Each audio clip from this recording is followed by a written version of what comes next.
Good morning, सुप्रभात, नमस्कार दोस्तों। कर्मयोगी सिविल सेवा सर्विसेज में आपका हार्दिक स्वागत, अभिनंदन एवं वंदन है।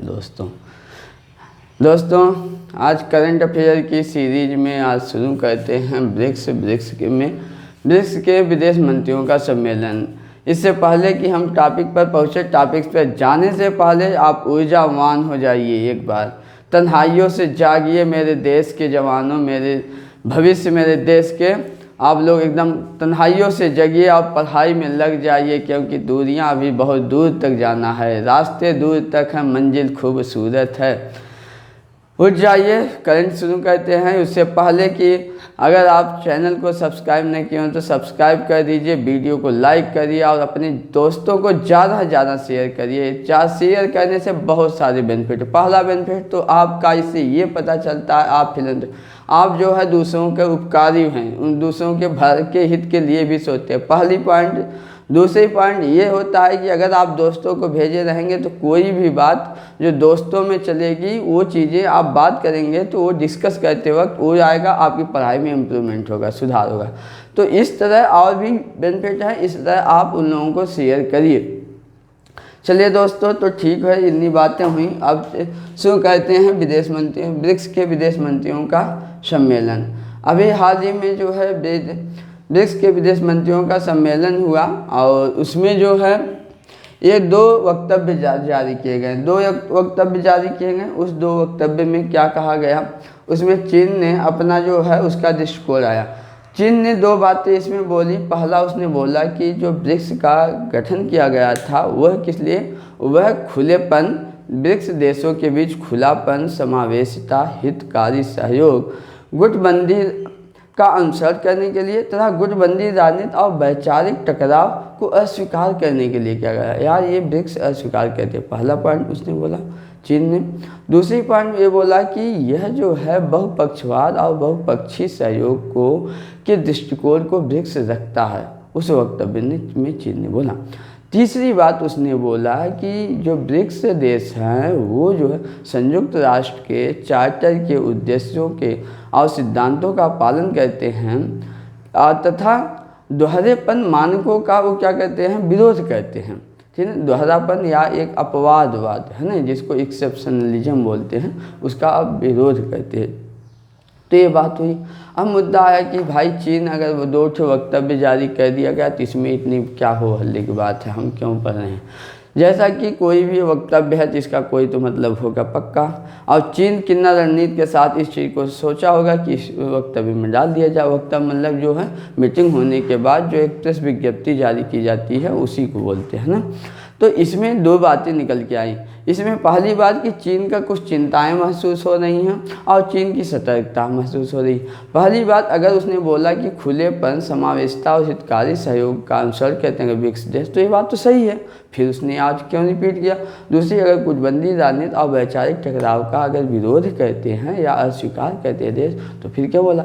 इसका संकेत कहाँ पर था, इसका संकेत था जो कोविड महामारी के बाद के दौर में जो चीन के खिलाफ जो लोगों की धारा बन रही है, लोग कर रहे हैं, उससे बचने के लिए क्वाड का जो गठन हो रहा है उसके संदर्भ में इसने बोला है। चीन ने ये भी पहले बोल चुका है कि क्वाड क्या होगा, क्वाड जो है पूर्वी एशियाई देशों का नाटो होने वाला है ना। तो इस संदर्भ में उसकी चिंता को ये प्रदर्शित करता है चीन को। कि दूसरी बात उसने ये भी बोला बहुपक्षीय सहयोग और बहुपक्षवाद की बात करता है। तो ठीक भाई, इस पे बात हुआ। दोहरे मानक का विरोध, ये दोहरे मानक का विरोध दर्ज कराने का मतलब उसने ये संदर्भ किया अमेरिका को संदर्भित करते हुए कि वो अंतर्राष्ट्रीय बहुत सारे नियमों का पालन नहीं करता, दूसरों को बोलता अंतर्राष्ट्रीय नियमों का पालन करे। इस संदर्भ में ये चीन का वक्तव्य महत्वपूर्ण है। ठीक है, अब हम अगर थोड़ा सा आगे बढ़ते हैं कि इसके लिए देखा जाए तो भाई अगर ऐसी बात है तो फिर भारत के लिए क्या बात है ना। तो भारत के लिए अगर कहा जाए तो ब्रिक्स तो ठीक है यार, भारत के लिए काफ़ी काम किया है। उसमें कुछ ब्रिक्स की चीज़ें अच्छी भी हैं कि ये जो है आतंकवाद के मुद्दे पे आतंकवाद के खिलाफ लड़ाई को अपनी प्राथमिकता में रखा है ब्रिक्स, जो भारत के लिए हितकारी है ना। और भी क्या हुआ है, ये ब्रिक्स जो है समय समय पर दक्षिण एशियाई या अविकसित देशों की आवाज़ बनकर उभरा है। ठीक, उसके बाद विकासशील देशों के अधिकारों की रक्षा करने का भी बात करता है, क्योंकि मोस्ट ऑफ द कंट्रीज में जो हैं वो विकासशील देश शामिल है ना, 5 देश। तो ये चीज़ हो गई दोस्तों, इसमें हो गया इसका भी जो ये। अब हम चलते हैं कि ब्रिक्स क्या है, क्यों है, किस लिए है ना।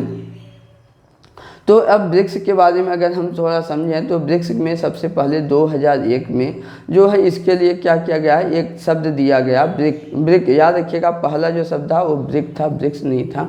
मतलब कि BRIC, B for Brazil, R for Russia, I for India और C फॉर चाइना। बाद में जो है 2010 में जो है साउथ अफ्रीका जुड़ गया, इस वजह से ब्रिक्स नाम पड़ गया, है ना। तो 2001 में एक ब्रिटिश अर्थशास्त्री थे ओ'नील, उन्होंने एक रिसर्च कंडक्ट किया और उस अपनी पत्रिका में उन्होंने छापा कि कुछ ऐसे देश है जो उभरती हुई अर्थव्यवस्था है, 4 देश। तो अब अगर ये चारों देश आपस में सहयोग करके आपसी सहयोग परस्पर समन्वय के साथ आगे बढ़े तो जल्दी ही विकसित हो जाएंगे। उस समय 4 ही देश थे, है ना। कौन कौन था, ब्राज़ील, इंडिया, चाइना, रूसिया। बाद में जो है जब देखा गया साउथ अफ्रीका था तो उसको भी शामिल कर लिया। ठीक, उसके बाद 2006 में इनके विदेश मंत्रियों का, इनके मंत्रियों का जो है सम्मेलन हुआ, औपचारिक रूप से ब्रिक्स का नाम दिया गया ब्रिक।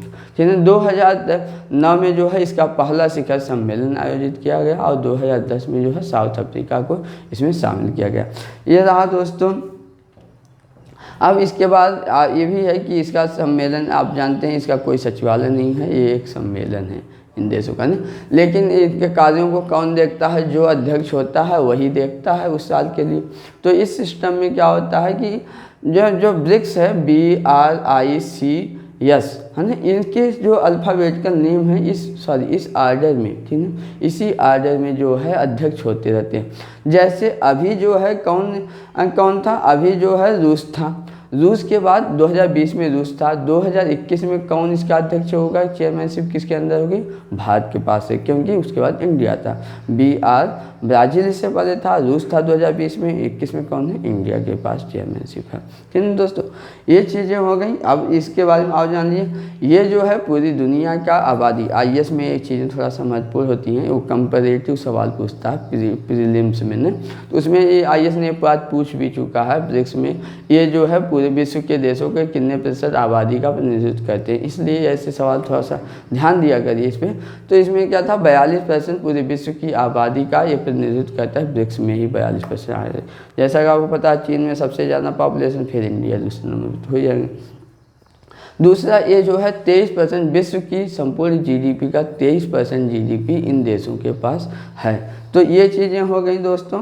अभी जो है 2020 में जो इसका शिखर सम्मेलन हुआ था वो कौन सा था, 12वां था। ये किस हिसाब से महत्वपूर्ण है, ये PCS के पॉइंट ऑफ व्यू से महत्वपूर्ण है। इसमें कुछ चीज़ें आज आपसी सहयोग करने के लिए ये 3 एक तंत्र का उपयोग करते हैं, ठीक है। उस तंत्र के बारे में उसको ट्रैक बोलते हैं, ट्रैक 1, ट्रैक 2, ट्रैक 3। ट्रैक 1 का मतलब हुआ कि सरकार और सरकार के बीच समन्वय या राजनयिक जो संबंध होंगे उनके बीच जो समन्वय होगा, संबंध होगा, बातें होंगी, आगे बढ़ने की रणनीतियाँ होगी, योजनाएं बनाई जाएंगी, उसको ट्रैक 1 में शामिल करते हैं। दूसरा आता है ट्रैक 2। ट्रैक 2 में क्या है, ट्रैक 2 में जैसे सरकार की ऐसी संस्थाएं, जहाँ मान लीजिए उसकी RBI हो गया, उसके बैंक हो गए और भी मतलब कोई उद्योग हो गए जो सरकारी हैं, वो वहाँ के दूसरे देशों के साथ जब सहयोग करते हैं उनकी सरकारी एजेंसियों के साथ, तो इस व्यवस्था को क्या बोलते हैं, ट्रैक 2 बोला जाता है। ट्रैक 3 में क्या होता है, ट्रैक 3 में मतलब कि पीपल टू पीपल या सिविल सोसाइटीज़ के मध्य होता है कि यहाँ के लोग वहाँ पढ़ने जाएं, वहाँ के लोग यहाँ पढ़ें, कल्चरल एक्टिविटी यहाँ के वहाँ किया जाए, जिससे पार्टिसिपेशन पीपल्स टू पीपल्स हो, उसको क्या बोलते हैं, ट्रैक 3 बोलते हैं। तो ये रहा दोस्तों अपना आज का ब्रिक्स और ब्रिक्स से संबंधित चीज़ें हमने आपको बताया। अब अगला है दोस्तों संयुक्त राष्ट्र महासचिव, ठीक है, इसको आपने देख लिया। अगला हम देखते हैं संयुक्त राष्ट्र महासचिव। संयुक्त राष्ट्र महासचिव क्या हैं, क्यों हैं, इसको हम देखेंगे ना। संयुक्त राष्ट्र महासचिव, ठीक। यूएन जनरल सेक्रेटरी, है ना, इनको बोलते हैं यूएन जनरल सेक्रेटरी। अभी जो है वर्तमान में कौन है संयुक्त राष्ट्र महासचिव? Shri Antonio Guterres, Shri Antonio, ठीक है, श्री एंटोनियो गुटेरेस, ठीक है। अभी ये सॉरी दोस्तों आप देख लीजिए, एंटोनियो गुटेरेस, ये क्या हैं? ये जो है पुर्तगाल के जो हैं, पुर्तगाल के रहने वाले हैं दोस्तों। अभी जो है इनका 5 साल का कार्यकाल जो है 31 दिसंबर 2021 को ये पूरा हो जाएगा इनका कार्यकाल।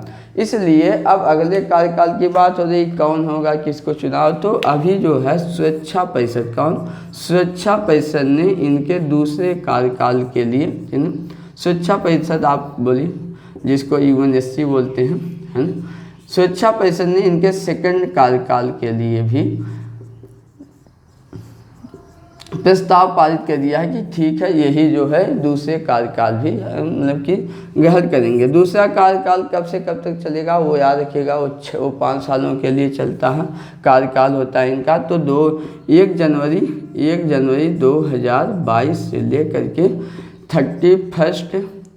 31 दिसंबर 2026 के लिए होगा ना, ये हो गया इनका कार्यकाल होगा तब तक के लिए, ठीक है। भारत ने भी इनके इसी का मतलब कि एंटोनियो गुटेरेस का ही समर्थन किया है उन्हीं को बनाने के लिए ना।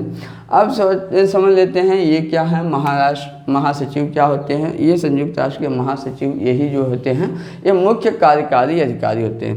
ये क्या होते हैं? अगर आप बोलें यूएन जनरल सेक्रेटरी, है ना, इसको यूएनजीएस आप शॉर्ट फॉर्म में बोल सकते हैं, यूएन जनरल सेक्रेटरी। इनका क्या होते हैं? ये मुख्य कार्यकारी अधिकारी होते हैं। मुख्य कार्यकारी अधिकारी मतलब इन्हीं के सुपरविजन में, इन्हीं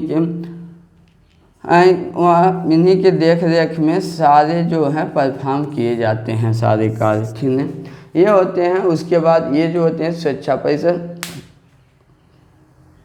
सुरक्षा परिषद जो महासचिव होते हैं वो जो संयुक्त राष्ट्र की सुरक्षा परिषद अंग है।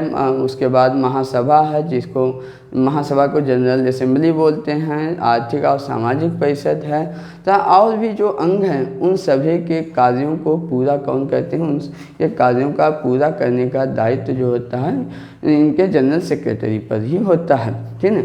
ये क्या है? ये जनरल सेक्रेटरी को इतना विवेकाधिकार भी होता है कि ये कोई भी ऐसा मामला जो अंतर्राष्ट्रीय शांति और सुरक्षा के रख रखाव के लिए महत्वपूर्ण हो, उसको ये क्या करते हैं? सुरक्षा परिषद के सामने लाते हैं, ठीक है। सुरक्षा परिषद के सामने ऐसे मुद्दों को वो शांति सुरक्षा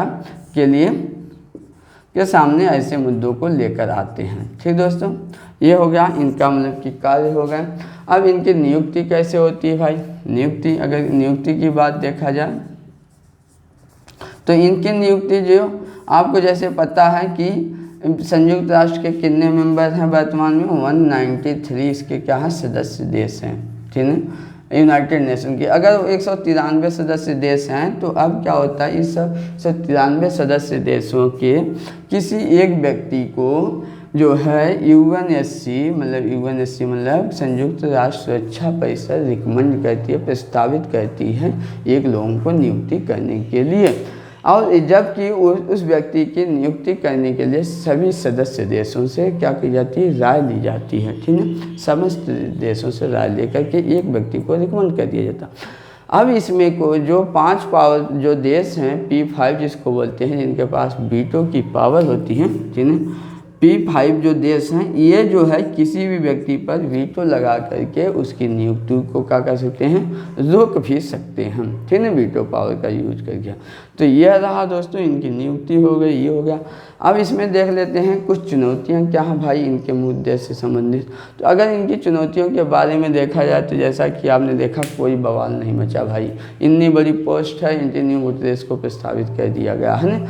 आज किसी ने विरोध नहीं, कुछ नहीं किया। अब इनकी आप सोच रहे होंगे क्या हम बन सकते हैं कि अरे भाई कुछ पता नहीं है। बन सकते हैं अगर आपका मतलब पूरे विश्व के देश सहमत हो, है ना, आपकी योग्यता हो, योग्यता सामान्यतः या खास कर कोई योग्यता ही नहीं बताई गई है, न ही इनके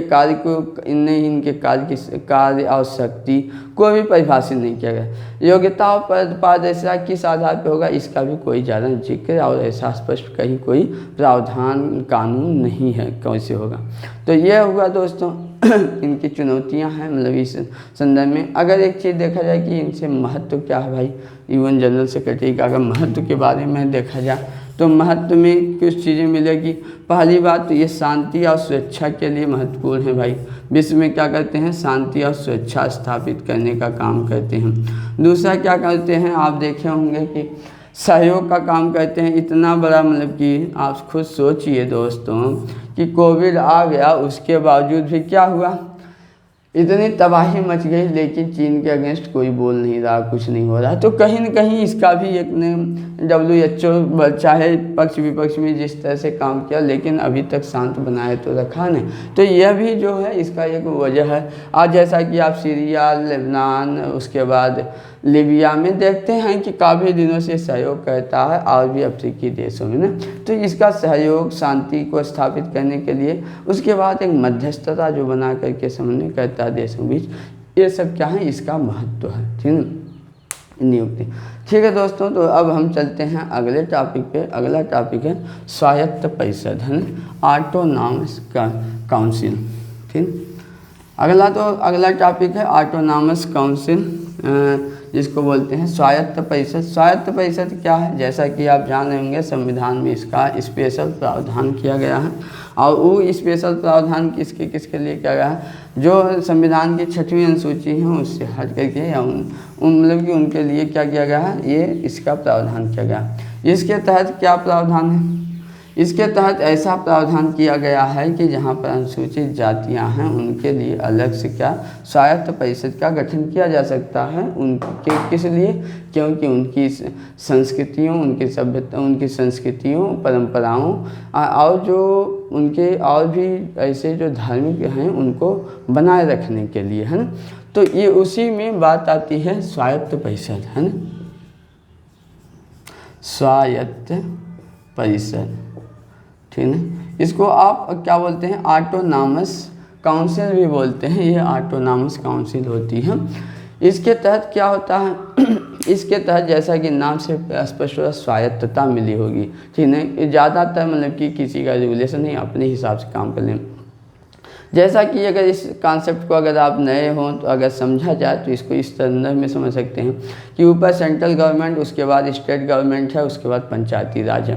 अब कुछ ऐसे भी क्षेत्र आ गए, कुछ ऐसे भी हो गए जिनकी परंपरा अपने हिसाब से है, वो कोई कानून नहीं लागू करें, है ना। तो उसके लिए क्या कर सकते हैं, उनकी परंपराओं को, उनकी संस्कृतियों को निभाने के लिए ये बना दिएगा भाई, ठीक है, आप ही लोग इसी में से कुछ लोगों को मेंबर चुन लिया जाता है और ये अपने हिसाब से विधि कानून बना सकते हैं और लागू कर सकते हैं ना। तो ये सिस्टम को क्या बोला गया, स्वायत्त परिषद बोला जाता है ना। तो स्वायत्त परिषद में कुछ चीज़ें हैं, इसकी संरचना के बारे में समझना महत्वपूर्ण है, ठीक है। इसमें संरचना क्या है, कौन है, इसकी संरचना होती है, ये जिले से नीचे होते हैं, ठीक है। उसके बाद स्वायत्त जिला परिषद भी होती है, स्वायत्त परिषद क्षेत्र भी होता है, स्वायत्त क्षेत्र भी होते हैं ना। जो स्वायत्त परिषद होती है इसमें 30 सदस्य होते हैं, जिसमें से 26 सदस्यों की नियुक्ति कैसे की जाती है, वह जो होती है वह मताधिकार के आधार पर उन्हीं सदस्यों में से की जाती है। और 4 की जो है ये राज्यपाल इनकी नियुक्ति करते हैं, ठीक है ना। और इनका कार्यकाल राज्यपाल द्वारा निर्धारित होता है और इनका 5 वर्ष का कार्यकाल होता है। ये हुआ दोस्तों, ठीक है। अब जो है, अब कोई भी कानून ये अपने हिसाब से संरचना हो गए, इसके कार्य क्या हो गए, ठीक है। ये कार्य या दायित्व बोल सकते हैं। यह अपने क्षेत्र के लोगों के लिए, उनके न्याय के लिए, विधायी प्रावधान के लिए, कर के लिए अलग व्यवस्था कर सकते हैं। जैसा कि आपको पता होगा कि ना उत्तर पूर्व भारत के आदिवासी जो हैं उनके रहन सहन की अलग पद्धति है। वो कर्ज जो है बैंकों से नहीं लेते हैं, आपस में कर्ज देते हैं। अगर कर्ज कोई नहीं दिया तो उनके दंड का प्रावधान अलग है। अगर आप उसको भारतीय संविधान या इस व्यवस्था के तहत लाएंगे तो गुस्साते हैं, मतलब कि विरोध करते हैं। क्यों? क्योंकि उसको अपनी सभ्यता और परंपराओं से जोड़े हुए हैं, संस्कृतियों से जोड़े हुए हैं ना। तो इसके लिए हुआ अच्छा भाई, अगर ऐसी बात है तो ठीक, आप अपने हिसाब से कर दीजिए, मतलब कि लोगों लोन दीजिए और वसूली कीजिए, है ना, कर की व्यवस्था अपने हिसाब से। तो ये सारी व्यवस्था कर दी गई है। तो कार्य में क्या हो गया, उनके विधान बनाने के लिए, विधान मतलब वो कानून बना लेंगे, अपना न्याय सिस्टम कर लेंगे, अगर न्याय व्यवस्था, है ना। उसके बाद उस क्षेत्र में क्या क्या लागू करना है, जिसको कार्य करना है, ठीक है, कार्य या योजनाएं लागू करना, वो सब करेंगे, है ना। अब कोई भी ऐसी योजना, अब इस क्षेत्र में ये भी होता है कि अगर कोई भी ऐसा विधान बनाया गया है, राज्य सरकार ने बनाई है, तो अगर ये चाहें तो उस क्षेत्र में लागू नहीं होगा। लेकिन ये नहीं, इसके लिए किसको चाहना पड़ेगा, राज्यपाल को। राज्यपाल अधिसूचना जारी करके ये कह सकता है कि यह केंद्र सरकार की या कोई कानून हो या राज्य सरकार का इस क्षेत्र में लागू नहीं होगा। ये किसको अधिकार है, राज्यपाल को ये अधिकार है ना। राज्य सरकार सार्वजनिक सूचना जारी करके कुछ और भी चीज़ें कर सकता है। वो किसी भी क्षेत्र को इस मतलब स्वायत्त परिषद में घोषित करने का अधिकार किसके पास है, राज्यपाल के पास है। किसी क्षेत्र से कोई इस क्षेत्र से बाहर भी निकाल सकता है, स्वायत्त क्षेत्र से, ठीक है। ये जो है कोई राज्यपाल सूचना जारी करके कोई नया जिले का भी, स्वायत्त जिले का भी गठन कर सकता है, कि उसके क्षेत्र में वृद्धि भी कर सकता है, ठीक है। स्वायत्त जिले के क्षेत्र में कमी भी कर सकता है, नाम परिवर्तित कर सकता है, सीमा को परिभाषित कर सकता है। याद रखिएगा दोस्तों, यह स्वायत्त परिषद और अनुसूची 6 को लेकर के 5 और 6 और उसमें स्वायत्त परिषद को यूपीएससी और यूपीपीसीएसपी से इतना प्यार और मोहब्बत है ना कि बहुत सवाल पूछते हैं, बराबर सवाल पूछते हैं। अगर आप प्रीवियस ईयर के क्वेश्चन उठा के देख लीजिए, और सामान्यतः इधर तो थोड़ा आईएएस में कम कर दिया है, लेकिन फिर भी 70 तक तो आप देखेंगे 2014 से लेकर 13 से लेकर के 70 तक तो सीरीज लगाई पड़ी था। उसके बावजूद भी कम तो नहीं किया है, लेकिन एक साल थोड़ा सा एक आधी क्वेश्चन नहीं तो फिर 2 क्वेश्चन 3 क्वेश्चन इससे पूछ रहा है, किससे, वन अधिकारों से संबंधित या आदिवासियों के हित के, आदिवासी और अनुसूचित जातियों के हित के लिए।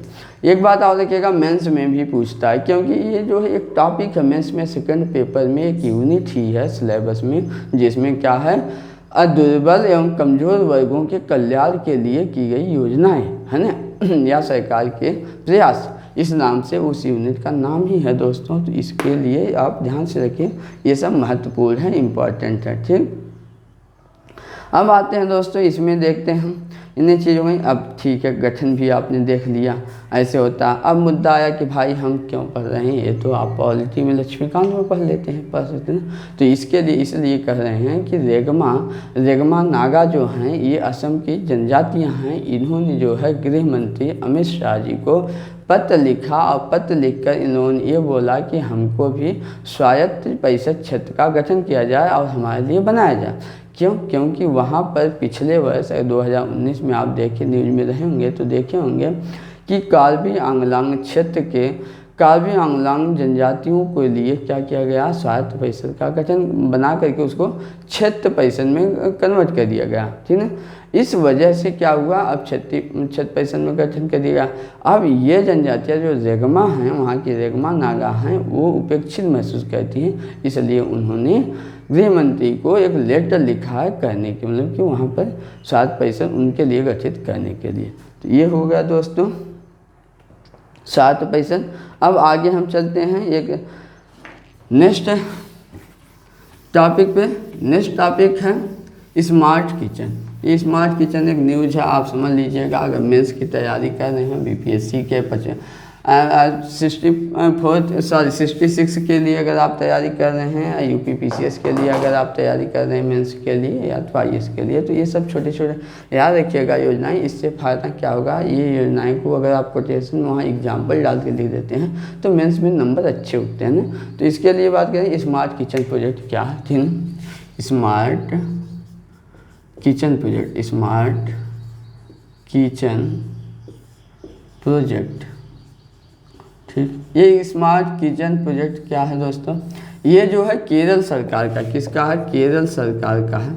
जैसा कि इसके नाम से ही पता चल रहा है, किचन, स्मार्ट किचन। जो भी घरेलू चूल्हे थे जो लकड़ियों से जलाए जा रहे थे, उसको इस योजना के तहत ये मतलब किया गया है कि उन किचन को कन्वर्ट कर दिया जाएगा स्मार्ट में। वो या तो इलेक्ट्रिक मतलब कि मोस्ट ऑफ द वो किससे चलेंगे, गैस से चलेंगे, है ना, उनको LPG सिलेंडर या ऐसी चीज़ों से कन्वर्ट कर दिया जाएगा किचन। उसके बाद पूरे किचन को ही स्मार्ट बनाया जाएगा, जिसमें क्या हो जाएगा, घरेलू या इन हाउस जिसको बोलते हैं इन हाउस गैस जो होती हैं, गैस प्रदूषण होता है, उससे बचा जा सके। महिलाओं के स्वास्थ्य और सुरक्षा को ध्यान में रखा जा सके, इसके लिए किया गया। ये जो है बस इतना ही आप मतलब है समझिए, आधुनिकीकरण करने के लिए किया गया है, ये सबसे महत्वपूर्ण है। अब इसके अंदर बहुत ज़्यादा जानने की जरूरत नहीं, जैसे इसका फंडिंग कौन करेगा, केरल सरकार का चिट फंड एवं ऋणदाता फर्म करेगी, ये सब महत्वपूर्ण नहीं। हाँ ये समझ लीजिए इसका महत्व कहाँ कहाँ हो सकता है, आप मेंस में कहाँ कहाँ इसको मतलब लिख सकते हैं ना। जैसे जेंडर बजटिंग आए तो उसमें आप लिख सकते हैं भाई जेंडर बजटिंग में है तो मैं सम संबंधी महिलाओं की भागीदारी को बेहतर करेगा इससे, है ना। अगर घरों में महिलाएं अच्छी होंगी, जल्दी काम कर लेंगे तो सब में भागीदारी उनकी बढ़ेगी, है ना। तो ये सब बोझ कम हो जाएगा इन महिलाओं के ऊपर, घरेलू जो दायित्व उससे, है ना, ये सब इसमें आप लिख सकते हैं। महिलाओं की भागीदारी बढ़ेगी इससे। अब महिलाएं कुछ ऐसी हैं जो मतलब कि बाहर, तो ये भागीदारी भी बढ़ेगी, है ना। तो ये सारी ये मतलब कि इनके लिए उनके स्वास्थ्य, शिक्षा, संसाधन, यही सब मतलब ठीक है, इन सब में यूज कर सकते हैं ना। एक नेक्स्ट है दोस्तों, अब आगे बढ़ते हैं। Next QS world university index, है ना, या रैंकिंग जो जिसको बोलते हैं, QS world university ranking, QS world university ranking, है ना। ये क्या है, क्यूएस वर्ल्ड यूनिवर्सिटी रैंकिंग। अगर क्यूएस वर्ल्ड यूनिवर्सिटी इसको जारी कौन करता है, क्यूएससी। क्यूएस मतलब क्विकली साइमंड, इसका पूरा नाम क्या है दोस्तों, क्विकली साइमंड नाम है इसका। क्विकली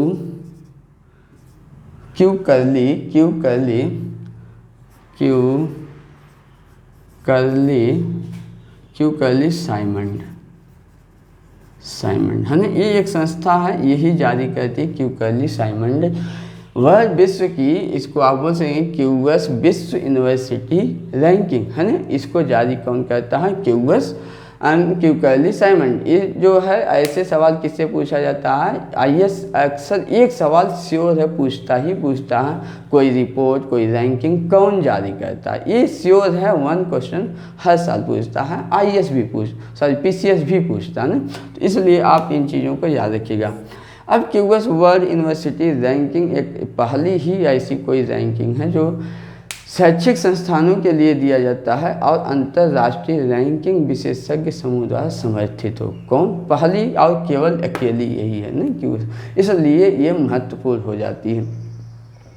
इंडिया के टॉप 200 यूनिवर्सिटी में तीन ऐसे मतलब कि यूनिवर्सिटी या शैक्षिक संस्थान हैं जो सम्मिलित हो पाए हैं।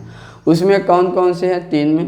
पहले नंबर पे IISc बेंगलुरु है, मतलब कि इंडियन इंस्टीट्यूट ऑफ साइंस, है ना, मतलब कि जिसको भारतीय विज्ञान संस्थान बेंगलुरु का है। दूसरा जो है IIT बॉम्बे है, और तीसरे पे कौन सा है, IIT दिल्ली है। ये 3 मतलब कि विश्व के 200 वर्ल्ड यूनिवर्सिटी टॉप 200 यूनिवर्सिटी में शामिल हैं, ठीक।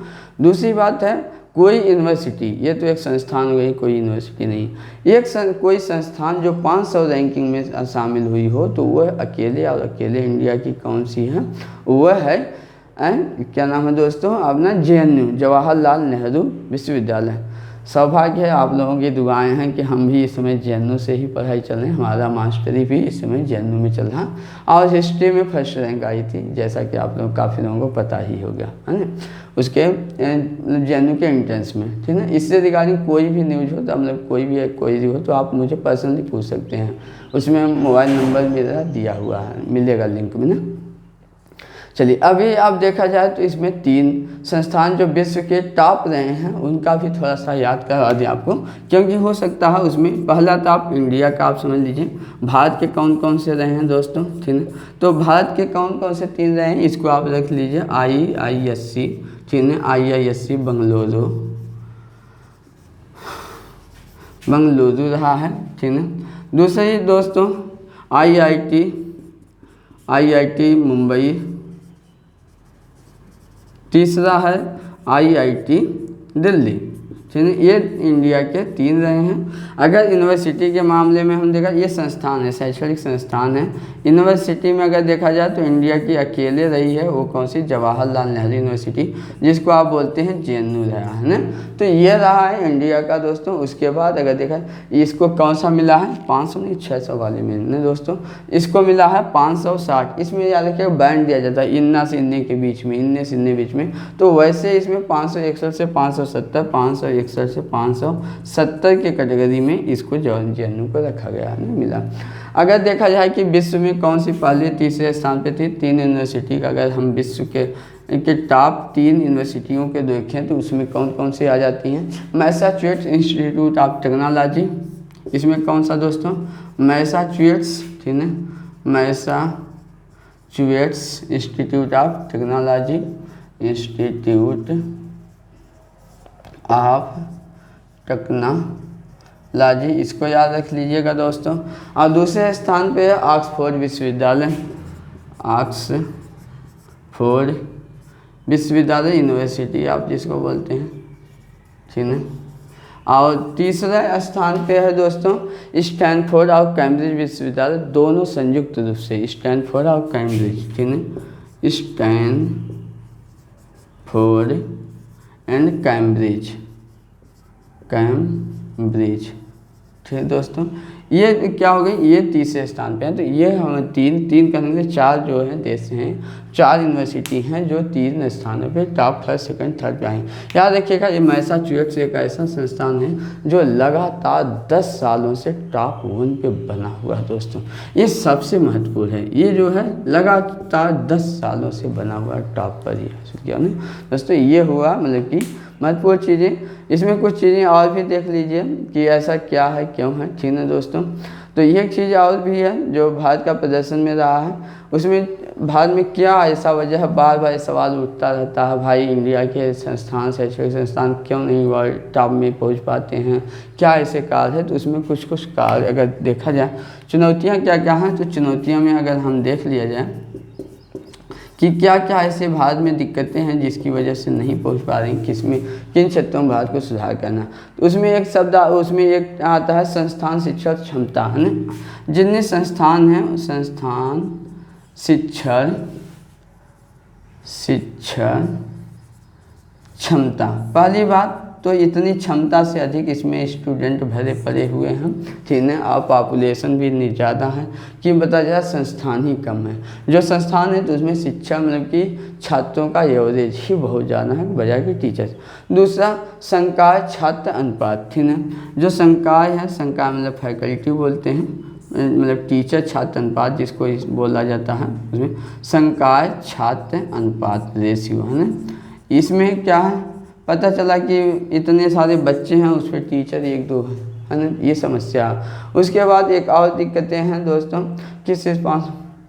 तो ये कुछ चीज़ें महत्वपूर्ण हैं जिसको इंडिया को सुधार करने की जरूरत है। अब किन किन आधार पे रैंकिंग दी जाती है, इसको थोड़ा सा आप देख लीजिए। 6 पॉइंट हैं, सर 6 पॉइंट कौन कौन से किन किन आधार चेक किया जाता है क्या क्या, वो इसको देख लेंगे थोड़ा अच्छा रहेगा। शैक्षिक प्रतिष्ठान, ठीक है, कि जो भी शैक्षिक संस्थान है उसका क्या है, प्रतिष्ठा कैसा, प्रतिष्ठा किसमें, समाज में पढ़े हुए बच्चों के बीच जो वहाँ से पास आउट हुए हैं। नियोक्ता की प्रतिष्ठा, जो भी एम्प्लॉयर उसमें होता है उसकी क्या प्रतिष्ठा है ना। नियोक्ता मतलब कि जहाँ से बच्चे वहाँ निकलने के बाद जहाँ जाते हैं, नियोक्ता की क्या प्रतिष्ठा है, ठीक दोस्तों। ये दूसरे पॉइंट पे है। तीसरा पॉइंट है संकाय छात्र अनुपात, मतलब कि फैकल्टी टीचर छात्र अनुपात जिसको आप बोलते हैं, इसको आप लिख लीजिए टीचर छात्र अनुपात, आसानी से समझ लेंगे। इसको संकाय लिखा है तो टीचर छात्र अनुपात, इस आधार पे चेक किया जाता है ये चीज़ें, ठीक है। उसके अगला पॉइंट है प्रकाशित शोध, ठीक है, कितना शोध प्रकाशित होते हैं, ठीक है। इंटेलेक्चुअल इसको बोलते हैं कि सिटेशन बोलते हैं पर फैकल्टी, हर फैकल्टी जो है, ठीक है, शोध कितना मतलब जारी करती है ना, संकाय शोध, है ना, कितना शोध करके शोध पेपर, रिसर्च पेपर जारी करते हैं, इसको भी देखा जाए। अंतर्राष्ट्रीय छात्र कितने आए हैं उस बात पर भी देखा जाता है ना। अंतर्राष्ट्रीय छात्रों का अनुपात, ठीक दोस्तों, इसको देखते हैं। फिर किसको देखा जाता है, एक लास्ट अंतर्राष्ट्रीय संकाय, मतलब अंतर्राष्ट्रीय फैकल्टी कितनी आई है उसमें, है ना। अंतर्राष्ट्रीय छात्र, फिर अंतर्राष्ट्रीय फैकल्टी को ही संकाय आप बोलते हैं ना। उसकी फैकल्टी क्या क्या ना, फैकल्टी मतलब आप उच्च शिक्षा संस्थानों में टीचर को फैकल्टी बोलते हैं, ठीक है दोस्तों। ये चीज़ होगा। एक लास्ट हम आपको पढ़ाते हैं आज के टॉपिक में, उसमें है वैक्सीन राष्ट्रवाद, है ना। वैक्सीन राष्ट्रवाद क्या है आप पहले भी देख रहे होंगे, ठीक है। पिछले साल से ही लगभग करंट में आता रहता है उसमें। अब अभी क्या आ गया, क्या बात हो गई, ठीक है। अभी जैसा कि आपको पता है कि संयुक्त राष्ट्र जनरल असेंबली, याद रखिएगा हमने अभी पढ़ाया है संयुक्त राष्ट्र जनरल सेक्रेटरी, ये कौन थे, संयुक्त राष्ट्र के महासचिव हमने अभी पढ़ा। अभी जो मैं बोलने जा रहा हूँ वो क्या बोल रहा हूँ, संयुक्त राष्ट्र महासभा के सेक्रेटरी, मतलब वहाँ उनके अध्यक्ष, है ना। जो सचिव अभी किए गए हैं, कौन हुए हैं नियुक्त, तो वो हुए हैं मालदीव के विदेश मंत्री अब्दुल्ला शाहिद, ठीक है। अब अब्दुल्ला शाहिद ने विश्व के लोगों को ये चेतावनी दिया है कि अगर वैक्सीन राष्ट्रवाद को अपनाते हैं तो इससे पूरे विश्व में क्या हो जाएगा, मतलब बर्बाद, विश्व में जो बीमारी को रोकने के लिए जो प्रयास किए जा रहे हैं वो बर्बाद हो जाएगा। ये किसने बोला है, ठीक है। वैक्सीन राष्ट्रवाद, ठीक है। इसका मतलब क्या हुआ, वैक्सीन राष्ट्रवाद, वैक्सीन नेशनलिज्म, है ना दोस्तों। इसमें एक पहले अगर इस चीज़ को समझे, न्यूज़ तो आपको बता दिए कि उन्होंने ये चेतावनी दिया है कि अगर ऐसा होता है तो जो प्रयास किया जा रहा है वो जो है बर्बाद हो जाएगा, मतलब कि कोविड से लड़ने का प्रयास हम लोगों का सफल ही नहीं होगा, हम लड़ ही नहीं पाएंगे। तो मुद्दा आता है भाई अच्छा ये बात है, तो ये वैक्सीन राष्ट्रवाद क्या है। वैक्सीन राष्ट्रवाद का मतलब ये हुआ कि जब कोई भी देश वैक्सीन निर्माता कंपनियों से उत्पादन होने से पूर्व ही समझौता कर लेता अपने देश के लोगों के लिए और इतने बड़ी मात्रा में भंडार कर लेता, रख लेता है, तो उसको क्या बोलते हैं, वैक्सीन राष्ट्रवाद, अपने लोगों को ही लगाने के लिए। जबकि विश्व के ऐसे देशों को उसको कोई ध्यान नहीं रहता है कि जहाँ पर उस महामारी से लोग पीड़ित हों। ऐसे अगर मान लीजिए, अगर एग्जाम्पल के थ्रू इसको समझिए, तो जैसे चीन क्या है, मान लीजिए कि अगर चीन के यहाँ बीमारी फैली और उसके बाद वो उसको पता होगा, अब वो पहले ही अपनी कंपनियों से रिसर्च मतलब कंटेक्ट कर लिया कि वैक्सीन जितना उत्पादन होगा वो अपने नागरिक को लगाए। अब उसकी वजह से पूरी बीमारी क्या हुआ, पूरे देश में, इंडिया में इतनी तबाही मच गई, अमेरिका में इतनी बुरी तरह से तबाही मची। अब इंडिया सबसे ज़्यादा किसको चाहिए, अगर उसने कंट्रोल कर लिया पहले तो वो बाद में भी वैक्सीनेशन अपने नागरिकों को लगा सकता। लेकिन यहाँ अगर लोग मर रहे हैं, इंडिया में अमेरिका में मर रहे थे, तो वो उस वैक्सीन को इम्पोर्ट कर सकता, मतलब कर सकता था, एक्सपोर्ट कर सकता था, भेज सकता था, दे सकता था, लेकिन नहीं। तो ऐसे व्यवस्था सिस्टम क्या बोलते हैं, वैक्सीन राष्ट्रवाद इस शब्द को बोलते हैं, ठीक। इससे क्या होगा, ये जो होगा अगर ऐसा होगा तो असमानता पूरे देश में फैल जाएगी, ये चीज़ें हो गई दोस्तों। तो मुद्दा आता है कि क्या ये शब्द नया गढ़ा गया है, तो मुद्दा है कि नहीं, ये नया नहीं है, इससे पहले भी वैक्सीन राष्ट्रवाद के मुद्दे पहले भी आते रहे हैं, है ना। तो पहले कब आते रहे हैं, 2009 में जब H1N1, ठीक है, जब H1 और N1, ठीक है, जब H1 और N1 फ्लू आया था, बर्ड फ्लू आया था, उस समय भी विकसित देशों ने, ज़्यादातर विकसित देशों ने क्या किया था, वैक्सीन अपने ही लोगों के लिए खरीद लिए थे या ऐसे जो है कॉन्ट्रैक्ट कंपनियों से कर लिए थे। तो ये पहले भी ऐसी चीज़ें आ चुकी हैं। अब इससे चिंता क्या होगी, चिंता तो आप ऐसे भी समझ सकते हैं, चिंता में क्या होने होगी, पता चला अब दूसरे देश के लोग जो हैं, गरीब देशों के लिए ये समस्या पैदा कर देगी, वहाँ कैजुअलिटी ज़्यादा होंगी, लोग ज़्यादा मरेंगे। उसके बाद क्या होगा, इससे असमानता बढ़ेगी, अहिंसा बढ़ेगा और पूरे वैश्विक स्तर पे क्या होगा, टेंशन, तनाव बढ़ेगा एक दूसरे के बीच में। तो ये चीज़ें हो गई दोस्तों, चिंताएं हो गई, मेल भाव की जो अल्प संसाधन हैं, अल्प संसाधन वाले देश हैं उनके लिए नुकसान होगा। उसके बाद क्या होगा, तो ये सारी चीज़ें होंगी, ठीक है। इसमें क्या करना चाहिए, तो भाई सुझाव के लिए देखा जाए तो निष्पक्ष होना चाहिए, मानवता को ध्यान में रखना चाहिए, किसको सबसे ज़्यादा ज़रूरी है, कौन से देश, कहाँ के लोग, देशों को ध्यान से हटाते हुए नागरिकों पे देखना चाहिए, किस देश के इंसान या मानव पे के ऊपर संकट है, उस आधार पर अगर देखेंगे तो निष्पक्ष होकर के, देश से निष्पक्ष होकर उस क्षेत्र के लोगों के लिए मतलब कि हित में काम कर सकते हैं। तो ये रहा दोस्तों आज का आपका पूरा ये चीज़ें मतलब कि आज का करंट अफेयर। उम्मीद करते हैं आपको बहुत अच्छा समझ में आया होगा। कोई भी क्वेरी अगर ऐसा है जो आपको नहीं समझ में आता है तो उसके लिए क्या करिए, आप हमको कमेंट बॉक्स में सीधे लिखिए। हमने ईमेल आईडी दिया है, ईमेल आईडी में आप मेल कर सकते हैं। हम जो है मोबाइल नंबर भी देते हैं, व्हाट्सएप कर लीजिए, आप कॉल कर लीजिए उस पर। तो दोस्तों आप इस चैनल को अगर आप सब्सक्राइब नहीं किए हो तो सब्सक्राइब कर दीजिए, लाइक नहीं किए हो तो लाइक कर दीजिए और अपने दोस्तों में ज़्यादा से ज़्यादा शेयर कीजिए। धन्यवाद दोस्तों।